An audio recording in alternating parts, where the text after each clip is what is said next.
So I think I should be able to.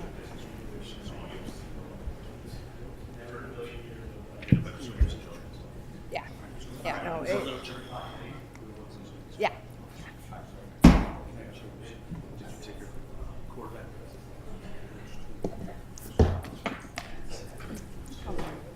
Let me just get this up, John. Oh, I have 27%. I guess I should have charged it. Well, you got to Oh, charge. no. Yeah, but it's fine. Yeah. Yeah. Well, I had 0. And Oh. we should go.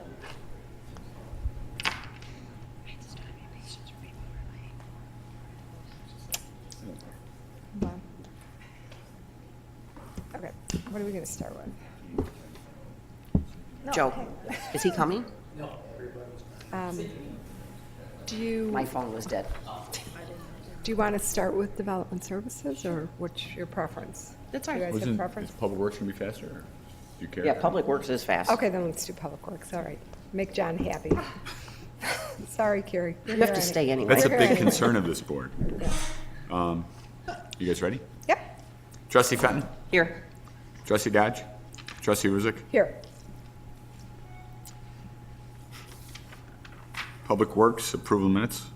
Is there a motion? Move to approve the minutes of the regular meeting of the Public Works of December 18, 2017. Second, all in favor? Aye. Asphalt pavement maintenance? John? At the end of the 2017 construction season, we were able to accomplish a lot more asphalt patching that exceeded the previous authority that we had received. But we felt that that the ability to get more potholes filled, some more water main repairs that we had done, some large ones, we think that made sense to have the contractor continuing to do the work. So this is a request to approve payment for that extra work. We do have money in the road improvement program to cover the cost. It was just a timing issue. When I spoke to John today, I mentioned that I thought it was a great idea that they went ahead and did something that was going to benefit all the residents and in the community, so I thought it was a good idea.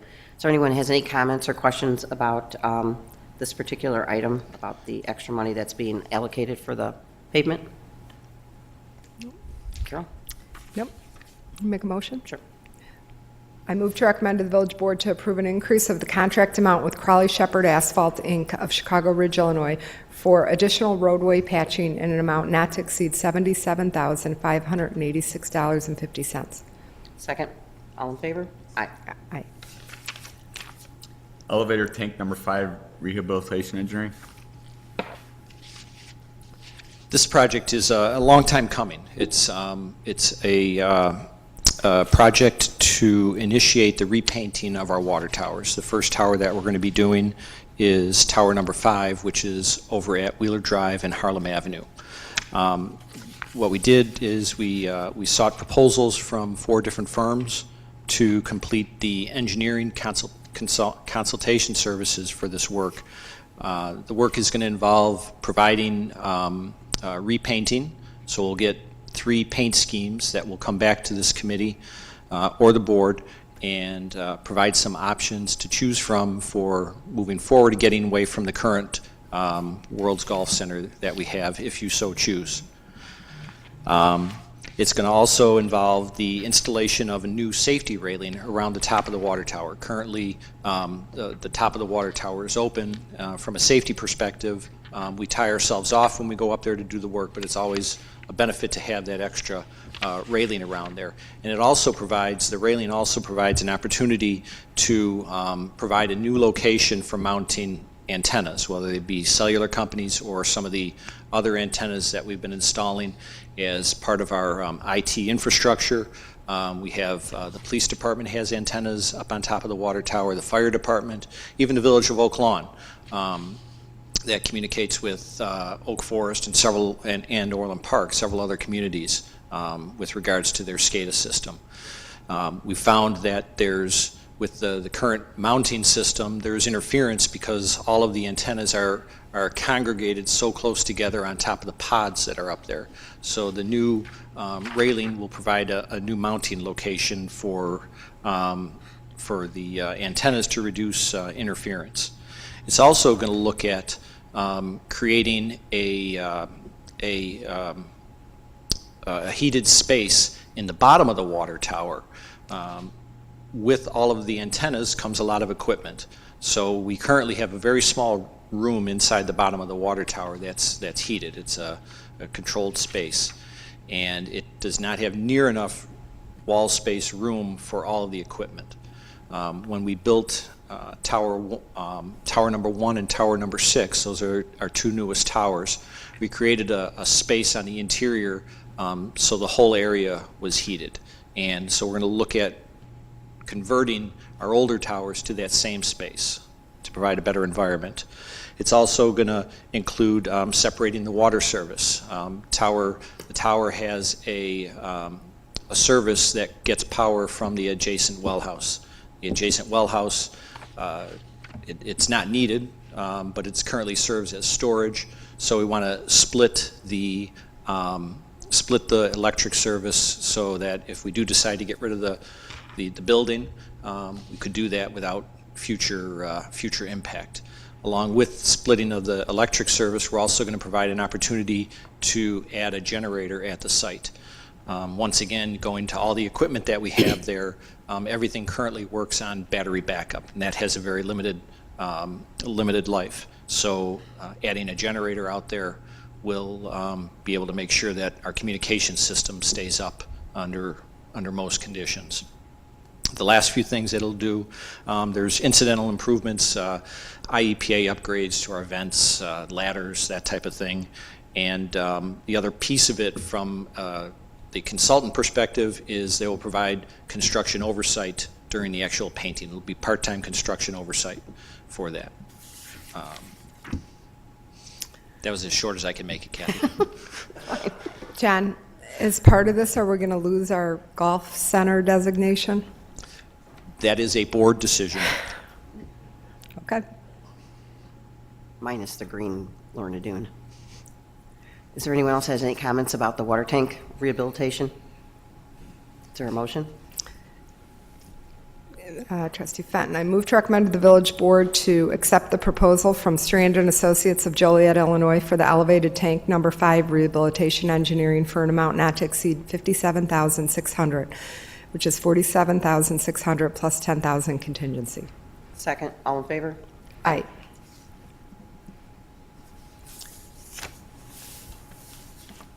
Development Services approval minutes. Madam Chairman, Trustee Fenton. move to approve the minutes of the regular meeting of Development Services Planning Engineering Committee of December 18, 2017. Second. All in favor? Aye. I-80 and Wolf Road Interchange Concept Study Professional Engineering Services. Carrie, could you describe what this item is? Sure. Madam Chair, actually, Krishna and I are going to tag team tonight a little bit. So if you recall, in the 2018 capital budget, the village board approved $300,000 to begin the feasibility study of a possible future Wolf Road I-80 interchange. We have received a proposal from B3, who has substantial experience in dealing with interstates, toll roads, is reflected in the staff report, the amount of experience that they have. This is actually not the feasibility study. This is almost like a pre-feasibility study. This is going to explore concepts and options that we have in conjunction with the village of Mokina to see what could possibly be different scenarios that we could pursue. This contract is for $42,500, and this will get us concept plans. We'll work with the adjoining community along with V3. We'll bring that back to both the Village Board of Trustees as well as Mokina's officials, and then determine from there what direction you may want to go in. We're not proposing to spend the total $300,000 right now, but we think this is a first good step to get us where we have a better understanding of the challenges and opportunities that something like that, which is a significant project, could present to both communities. Also, as part of this motion, we are recommending that the $42,500 be split with the Village of Mokina. We would obviously have the contract under us. We would manage the contract, and then we would ask for Mokina to reimburse us for at least 50% of that. So my question is, would we not enter into the contract till we had the agreement from Mokina to reimburse us? Yes. Okay, yes. All right. Was that a yes? Yeah. That was a yes. Are there any questions from anyone in the audience, comments? My only comment was that not to go into it unless Mokina's paying half of it. Which is why you have two motions on there. You have to basically approve this moving forward as outlined in the scope of services presented by V3, but then also that requiring the IGA with the Village of Mokina to cover half the cost. As long as the first agreement is contingent upon Yeah. entering into Yep. the second agreement, Yep. I'm good with it. Is there a motion? Trustee Ruzick? Trustee Benton.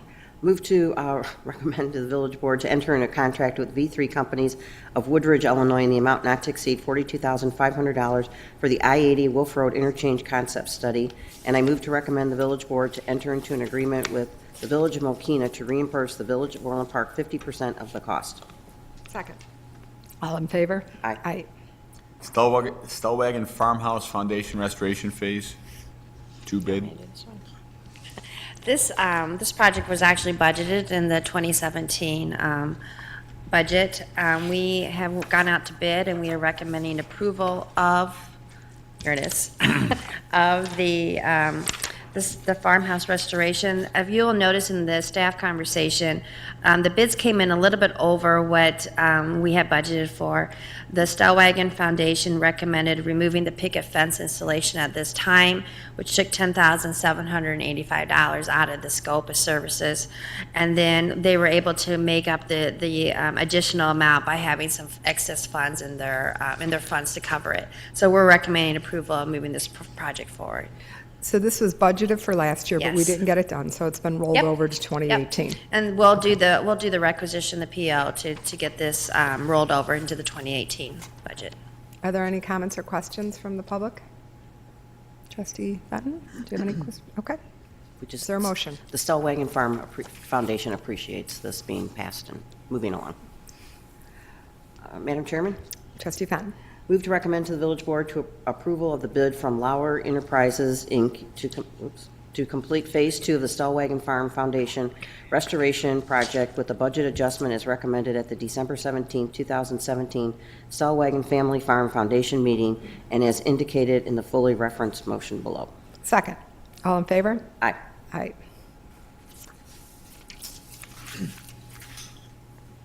Sir Thomas Center multifamily residences. Carrie? Kirsty? So the purpose of this petition is to construct and maintain a 3-story, 16-dwelling unit multifamily residences at 14205 Union Avenue. The project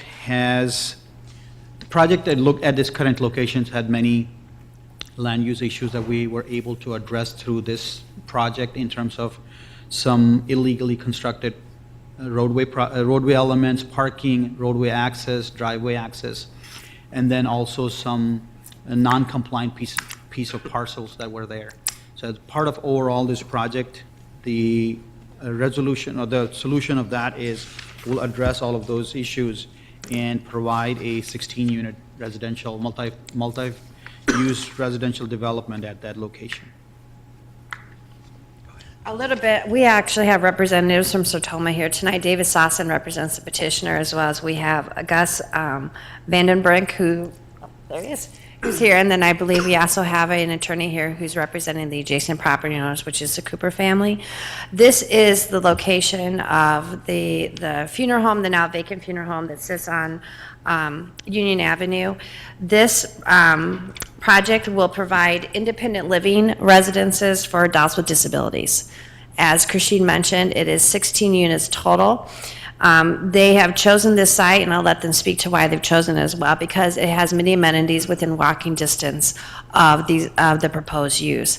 This piece of property is the funeral home was built in the 1930s, so that kind of sets the precedent and to kind of talk about how much this area has changed over the course of many, many years. We are, as the staff was dealing with this project and taking it through the public hearing process, as Christine mentioned, there were many, many obstacles that we were trying to address at one time to clean up this area. And when I say clean up, what I mean is there's some obsolete platting. There was issues with encroachment within the the village property as well as the adjacent Cook County Forest Preserve property. There was not a clear public access for the adjacent private properties that are located in the area as well. So through the last few months, we've worked very closely with the petitioner to address all those issues. One of the things I did email each one of you a few days ago, the PowerPoint presentation that was presented at the public hearing. Obviously, we don't do that level of detail at committee here, but I thought that was good background information to kind of share with the committee all the different challenges that are encountered with this particular piece of property. I am happy to say that all those issues have been able to be resolved with the proposed site plan. In addition, this is part of the VCD district, which is the downtown zoning district. So there's ability to have pretty high densities in these areas because they're so close to the train station, which is one of the intents, the intent of the VCD district. This is extremely low density. We're talking a total of 16 units. The majority of those are one bedrooms. I believe there are two bedrooms, if I remember correctly off the top of my head. And so you're not talking about adding a lot of intensity to this particular area, both in terms of people living there, but also in terms of traffic and all those related concerns that you may have in a mixed-use, higher density zoning district, which this is. I'm going to quit talking now, and I'm going to let the petitioner, Mr. Sasson, speak, and then if you have any questions for staff, we're available to answer them. Thanks. Thank you. This, for the record, David Sasson, on behalf of the petitioner. We've been working on this project for nearly a year, and the challenges more were for what is there than what is planned to be there. A roadway that really is on the Forest Preserve property as an encroachment, not a street that's far out of date, a obsolete nursing home, all these problems, and the parking situation that potentially could be there with another use. And of course, half the property is in the VCD district, half of it is not. We're just very pleased that we're able to accommodate some of the problems for our neighbors in the village and still go ahead and provide 16 people, most of whom, if not all of them, are residents of Orland Park, children of residents of Orland Park, or adjacent suburbs in an environment that complies with the funding requirements for Sertoma, near amenities, near a train station, near all the shopping, near the village triangle district. It all fits in, and it's not easy sometimes to fit it in. The other thing that I see that stands out is what a minor impact this will have on this area, and what a major impact some of the developments that could be potentially between 4 and 5 times as intense could go on this property based on the zoning and the floor area ratios. And that was pointed out at the district. I've included, I didn't realize that the staff was going to have all that material for you. I know this is just a committee, but you have a booklet there. It's the same booklet we gave to the Plan Commission when they approved this. And one of the things that I wanted to mention is there's a number of letters from mayors of adjoining towns that I felt were important that you see what good neighbor Sertoma is. They've been in existence for almost 50 years, and what a great service they do for all of us in our area. So we're happy to be here. With me is our executive director, Ann Kern, who I've worked with very closely, and we're here to answer any questions or concerns that you may have. I have a question. Yes. The Forest Preserve encroachment. Yes. Does that have to be handled as part of this before anything because they're not easy to deal with, you know that. No, we sent them notice, and we have not heard from them. The next step, we know that we are going to need their permission to go on their land to fix the encroachment.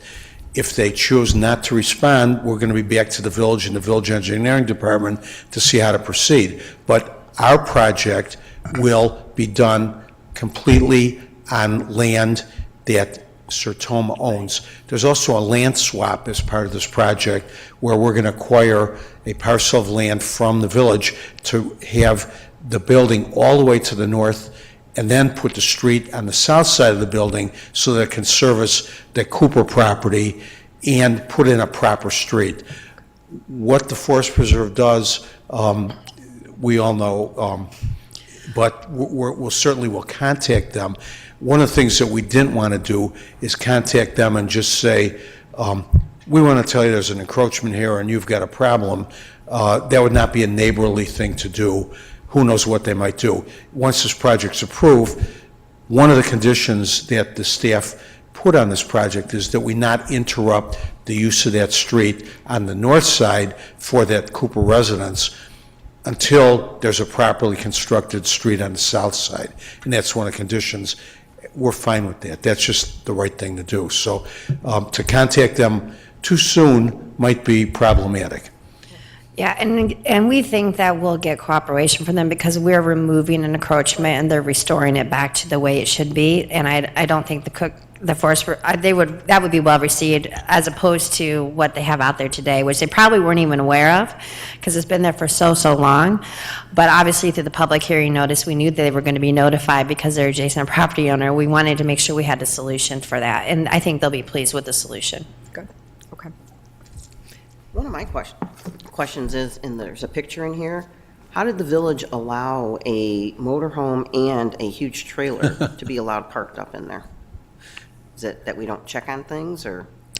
Well, not necessarily. I would have to take a look at it. That would be obviously the property maintenance issue, right? But that is certainly something that it's tucked up there unless we got a complaint. More than likely, it's all owned by the same property owner up there. It's highly unlikely it would arise to a level of priority given the fact that there's really nothing else that's happening up there. If I had to guess. Are there any other members of the public that would like to speak? Could you please state your name? Good evening.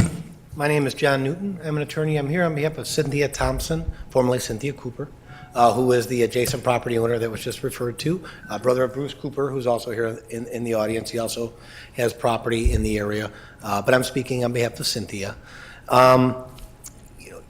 We've mentioned this at the Planning Commission meeting, and I want to be consistent and fair. My client has no objection to Sertoma coming into the Village of Orland Park. What they do is good, it's noble, but we don't believe because they do good things that they should be able to build anywhere within the village. It needs to be someplace that makes sense. And it's my client's opinion that this does not make sense in this location.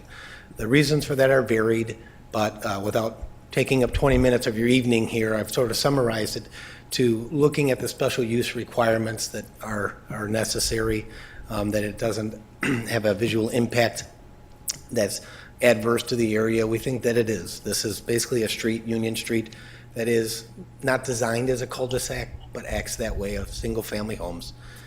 This is going to be a 3-story, 16-unit apartment building, basically at the end of that, again, for lack of a better term, cul-de-sac at the end of the street. Nothing like that exists. We do think that it basically scars the look of the street of modest single-family homes that have never had anything like that there. We do think that it has an adverse financial impact on the property owners, simply because when you go to sell your property, the fact that there's an apartment right next door will discourage some buyers, and we believe that. And these are just some of the factors when you look at what's considered the standards for special use permits in Orland Park. Beyond that, we've heard a lot that there could be more high-impact developments proposed for this site. Of course, our answer to that would be, well, if there were, we would be here, and we would be objecting to that. We don't think it makes sense for this small street on the west side of Southwest Highway, where that doesn't exist today.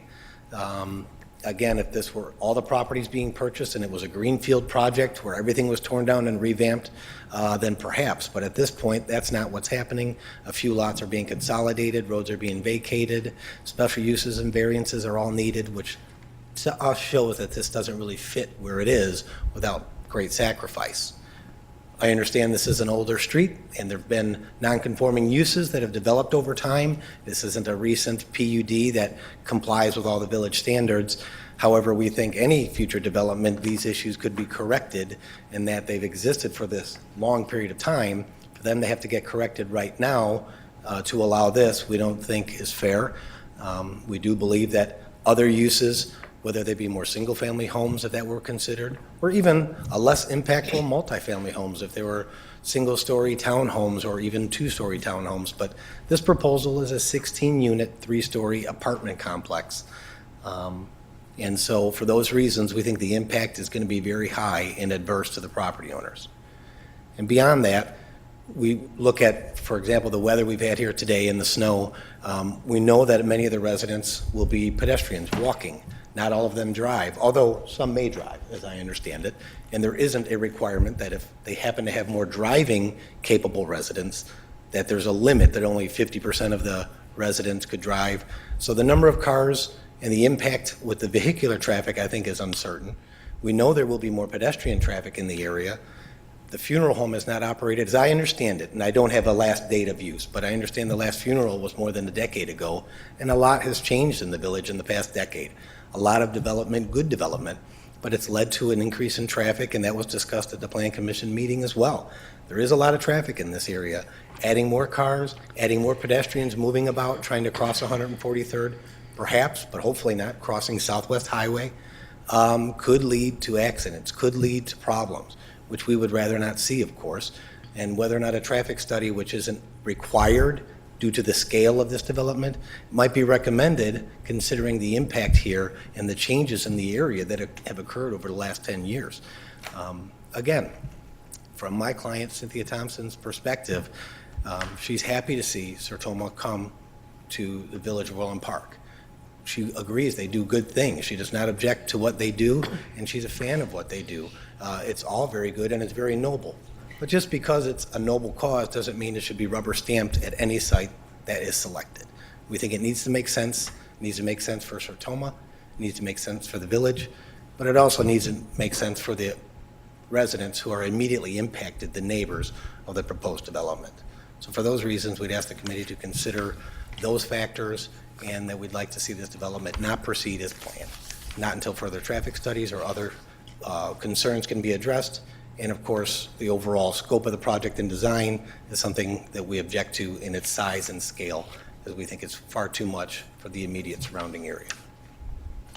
Thank you for your comments. Thank you very much. Do you want me to address some of those? Yeah, if you would, please. I can address most of those between Crashid and I, and I'm sure David could address a few of them as well.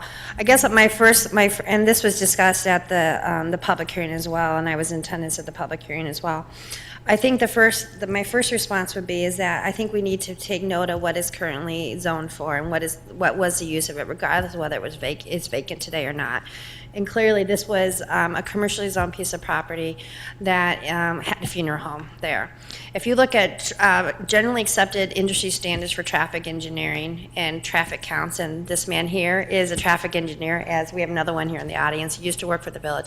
Actually, if you were to look at those things, you would find that a funeral home generates more traffic than what's being proposed tonight. So what you actually have is you have a less intense development replacing a more intense development. I think that's the general premise I want to make sure that we're all on the same page for tonight.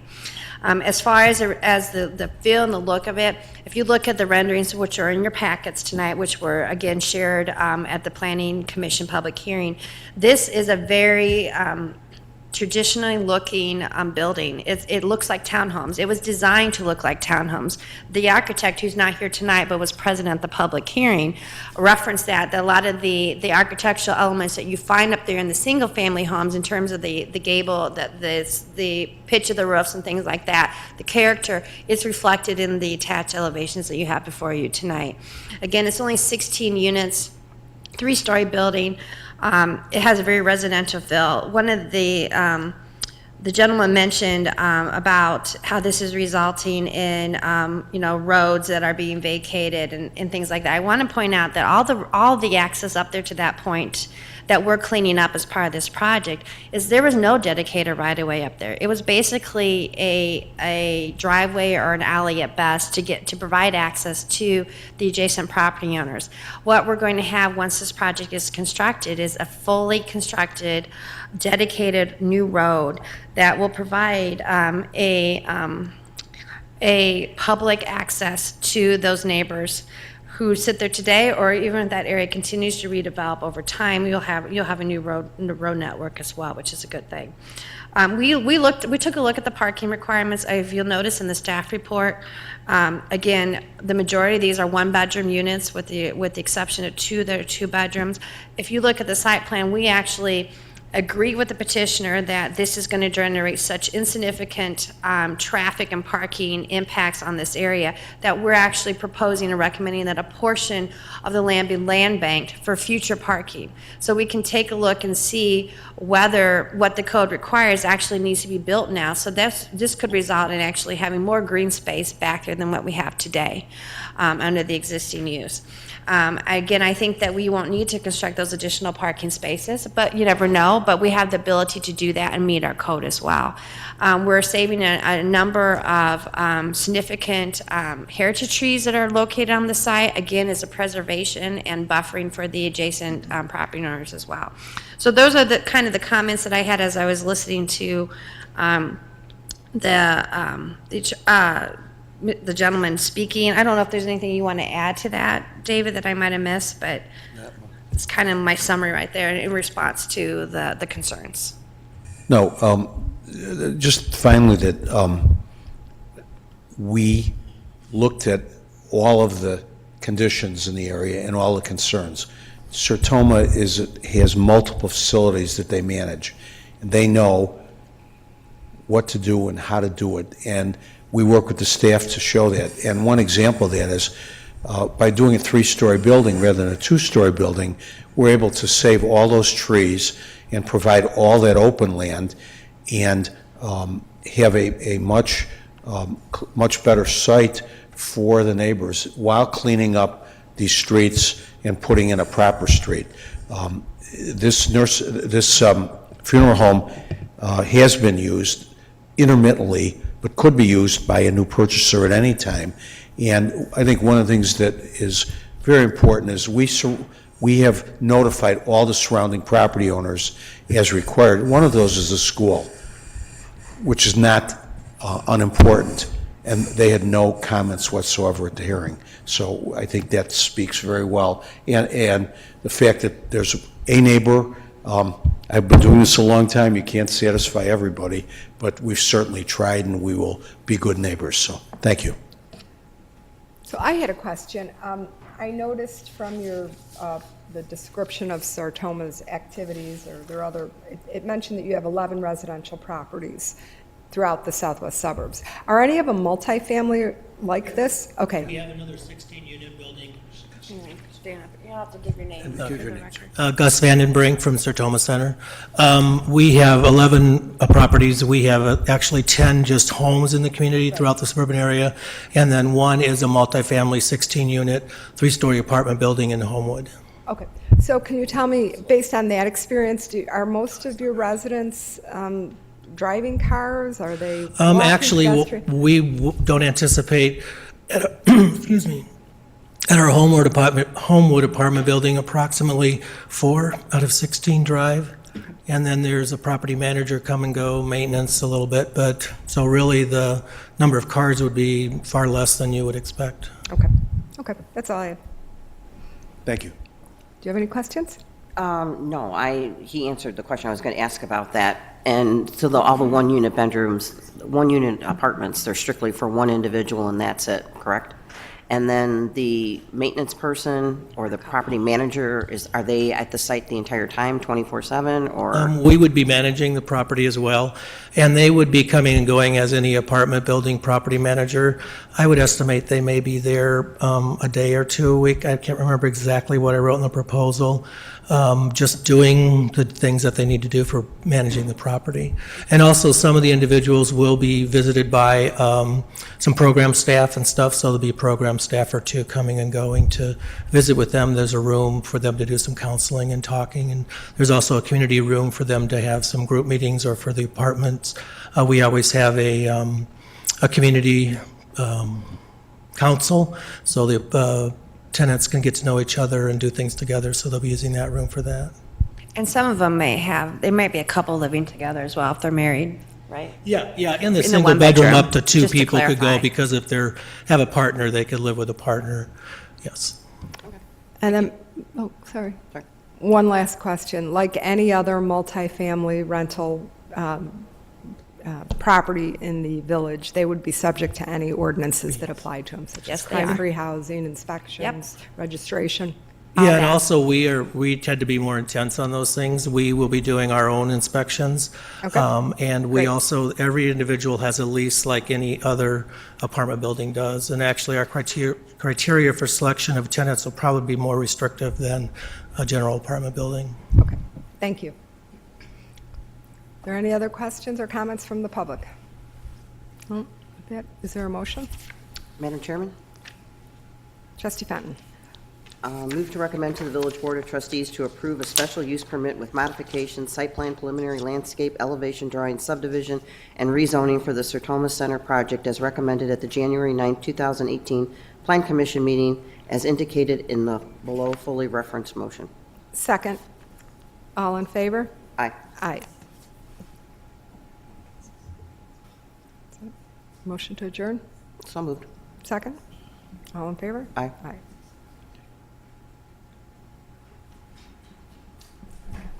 Okay, we'll be back out in 20 minutes.